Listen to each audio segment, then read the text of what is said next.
लड़की को देखकर सुमंत उसके लिए योग्य मिलने की चिंता से दुखित रहने लगा। एक दिन मुनियों की श्रेष्ठ कौंडिन्य लड़की से ब्याह करने की इच्छा सुमंत के यहाँ आए और सुमंत ने अपनी इच्छा प्रकट की, मैं तुम्हारी लड़की के साथ ब्याह करना चाहता हूँ।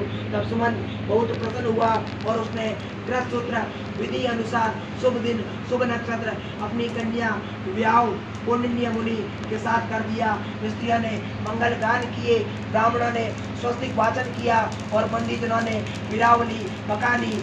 जब ब्याह की सारी विधि पूर्ण हो गई, सुमंत ब्राह्मण ने अपनी स्त्री से कहा, जमाई को दहेज आदि देना चाहिए। दहेज की बात सुनकर दुष्टा अत्यंत कुपित हुई और अपने आभूषण सब एक संदूक में बंद करके रख दिए और पति बोली, घर में कुछ नहीं, देख ले मैं क्या करूं। जमाई जो चले जावे। उसके वचनों को सुनकर ब्राह्मण थोड़ी दुखी हुआ और कौंडिन्य अपनी पत्नी सहित रथ पर बैठा और चल दिया। कुछ भोज्य पदार्थ भोजनोपरांत रचा और रास्ते में खाने को जमाई के साथ ब्राह्मण ने रख दिया। यमुना किनारे बहुत से कौंडिन्य मुनि नित्य क्रम से निवृत्त होकर चलती। नदी किनारे शीला ने देखा कुछ औरतें झुंड लाल कपड़े पहने मध्याह्न के समय गणेश भगवान का पूजन कर रही थी। आज चतुर्दशी का दिन था। उसे देखकर शीला भी उनके पास गई और उनसे बोली, बहनों आप लोग किस देवता का व्रत पूजन कर रही हो।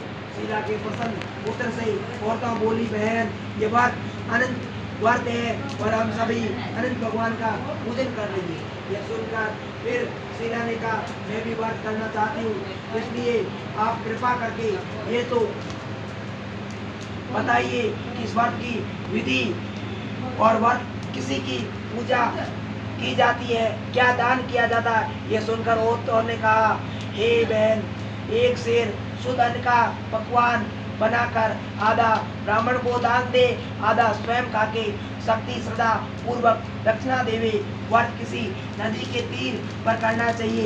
यह अनंत भगवान का कथा सुने, कुशा के शेष नाग बनाकर बांस की टोकरी में रखे, फिर स्नान आदि से निवृत्त होकर उनका पूजन करे। धूप दीप नैवेद्य पकवान उनकी पूजा करे और मजबूत सूत लेकर औरत अपनी बाई पूजा में बांध दे। यदि पुरुष पूजन करे दाई पूजा में बांधे। सूत बांधते समय ये मंत्र पढ़े, हे अनंत इस संसार समुद्र में मैं डूब रहा हूँ, आप मुझे उबारिए। आप अनंत रूपी सूत में विराजमान है, आपको बारंबार नमस्कार है। उस अनंत सूत्र को बांधने से बाद चित्त स्तर आदि अंत रहित परमेश्वर का ध्यान करें। हे बहन, ये व्रत का विधान श्री भगवान कृष्ण बोले, युधिष्ठिर इस प्रकार स्त्रियों से व्रत का विधान सुन शीला बहुत प्रसन्न हुई। उसने 14 गांठ लगाकर सूत्र अपनी भुजा में बांध लिया। व्रत भी किया। मार्ग के लिए भोजन बंधा हुआ था, उसमें भी आधा ब्राह्मण को दान किया और थोड़ा स्वयं खाकर साथ साथ बैठकर पति घर पहुंचकर उससे सुंदर शुभ सुगंध हुए और व्रत करने उससे कहा, धन धान्य गोधन सबकी वृद्धि हुई। ये सदैव मणियों को करधनी कंठहार आदि से शोभायमान रहती। अतिथि सत्कार में सदैव आगे रहती, हमेशा पति की सेवा में लगी रहती, अपने पति को सुखी रखती। एक दिन बैठी थी, मुनि की दृष्टि तोड़े पर पड़ी।